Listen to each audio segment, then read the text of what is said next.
Unajua sister? Vitu kama hivi mimi ndo napenda. Nakujua mdogo wangu, ndo vitu vyako hivi. Kwa sababu yeye ukiwa nao mtoto wa kiume, yaani inafanya ujiamini, utembee kila mahali bila wasiwasi.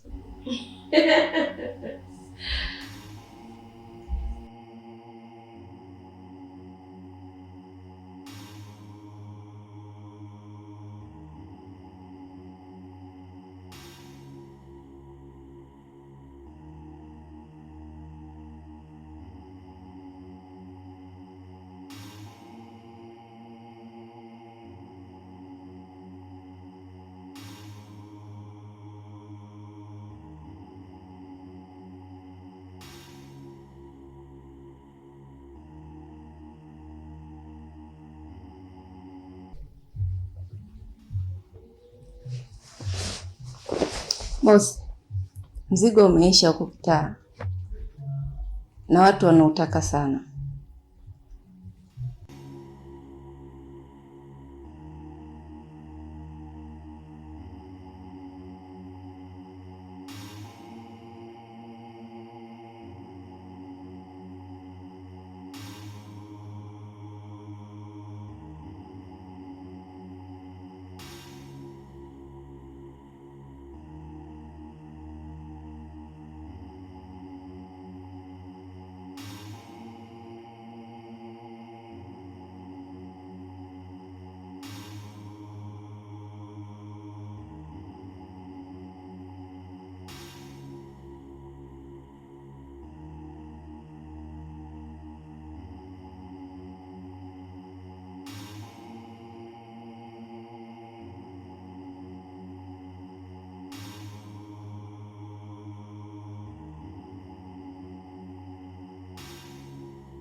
Tony.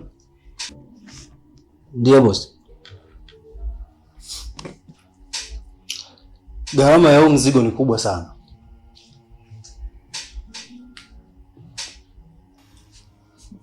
Kwa hiyo inatakiwa mlete pesa taslim kama jinsi ambavyo mlivyochukua mzigo.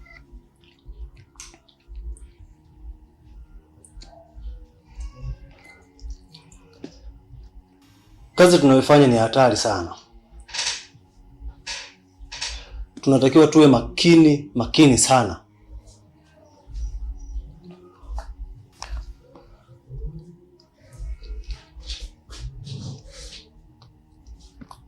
Ongea na mwenzako. Umakini unahitajika. Masiala kwenye kazi hayatakiwi. Kazi zetu ni za hatari. Kwa hiyo tunatakiwa umakini wa hali ya juu. Ndio. Na ndio tutakuwa tumeelewana.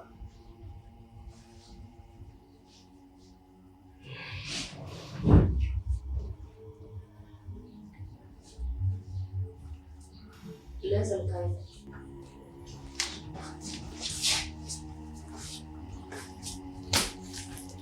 Fresh. Tony. Zingatia. Sawa.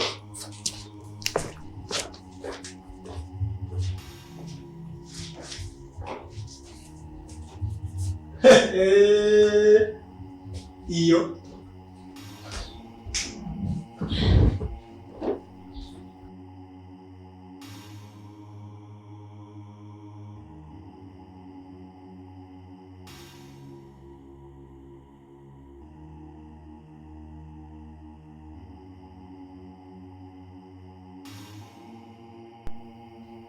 Yupo dada? Asante. Habari yako? Nzuri. Habari yako? Salama za kazi. Mungu anasaidia. Nahangaika. Tunajua tena. Samani kaka, mimi ni mfanyabiashara. Yep. Kwa hiyo nimezunguka huku na kule. Nimenunua baadhi ya biashara huko. Kwa hiyo nilipopita hivi nikakuona umesimama hapa kwenye shamba lako. Sasa. Mimi ni mfanya biashara wa tumbaku. Kama sasa hivi huu msimu ni wa kuvuna tumbaku. Kwa hiyo mimi nafanya biashara ya kununua vishada. About mimi kufanya biashara ya tumbaku? Hapana dada yangu, maana yake sisi wenyewe hapa yani nalima mazao ya mahindi tu. Hatujihusishi na tena mahindi ya vyakula, sio ya biashara. Nalima ukipata gunia 1 2 fresh. Sawa. Labda kwa majirani hapa uwezo kama unasikia kuna watu wanauza. Nikushauri kitu sasa. Uko uliona kwa majirani unaweza ukapita pita mwenyewe. Pengine unaweza kufanikisha wala mkafanya biashara. Ya. Sawa. Hamna shida. Ndio hivyo. Basi kazi njema. Eti. Poa. Ya.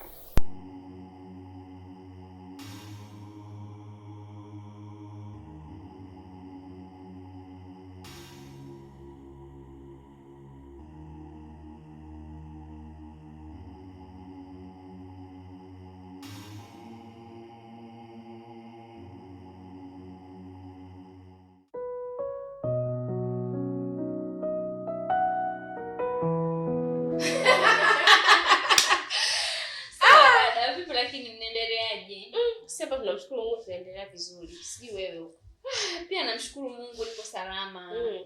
Mimi nimetoka huko kwenye mizunguko yangu nikasema nije nikusalimie maana siku nyingi. Leo hii. Ndio dada. Karibu tu kwa mdogo wangu. Asante. Vipi mama anaendeleaje? Kwa kweli mama anaendelea vizuri kabisa. Anaendelea vizuri, tunamshukuru Mungu. Sawa, yuko wapi?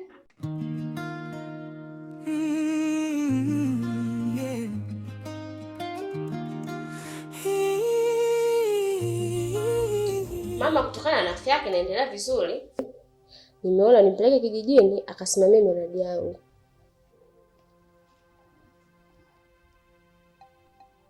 Dada, kwani afya mama kwani anaweza kufanya kitu chochote? Ndiyo mdogo wangu. Ukizingatia daktari alisema afya ya mama inaendelea vizuri. Na akashauri kwamba kutokana na afya ya mama inaendelea vizuri na ule utu uzima inabidi ajishughulishe kidogo na kazi. Kwa nikaona nimchukue nimpeleke kijijini akasimamia miradi yangu. Sawa, kwa kuwa wewe ndio unakaa naye hapa na unajua afya yake ipoje. Sawa, hamna shida. Pia nilikuwa naomba weekend hii niende nikamuone mama. Sawa, haina shida, wewe tu na muda wako. Basi sawa, Jumapili naomba tuwasiliane. Nitakupitia, tutaenda kukamuone mama. Haina shida mdogo wangu. Sawa dada, mimi nimefurahi nimekukuta jamani. Ila mimi sio mkaaji, mimi naenda. Tupo sasa, ila mimi sikutoi. Haya, hamna shida dada. Karibu mdogo wangu. Haya, poa. Haya.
Grace.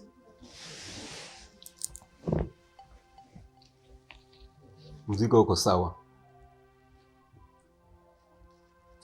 Ndio maana napenda kufanya kazi na wewe. Sasa tufanye biashara.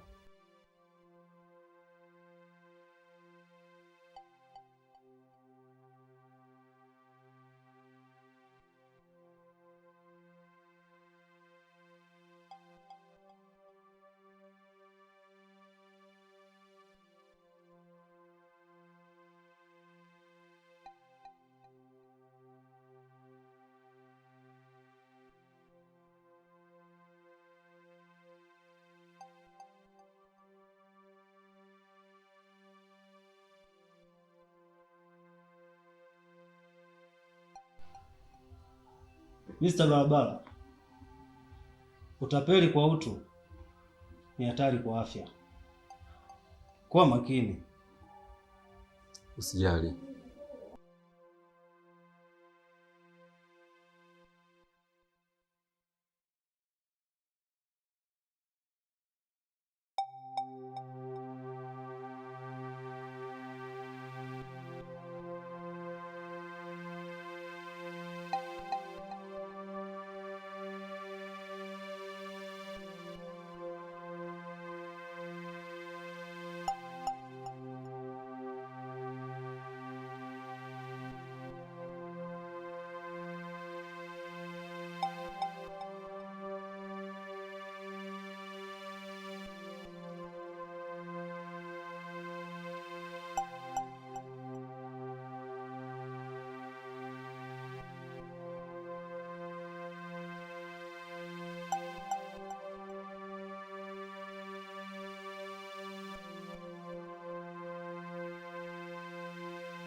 Kazi nzuri.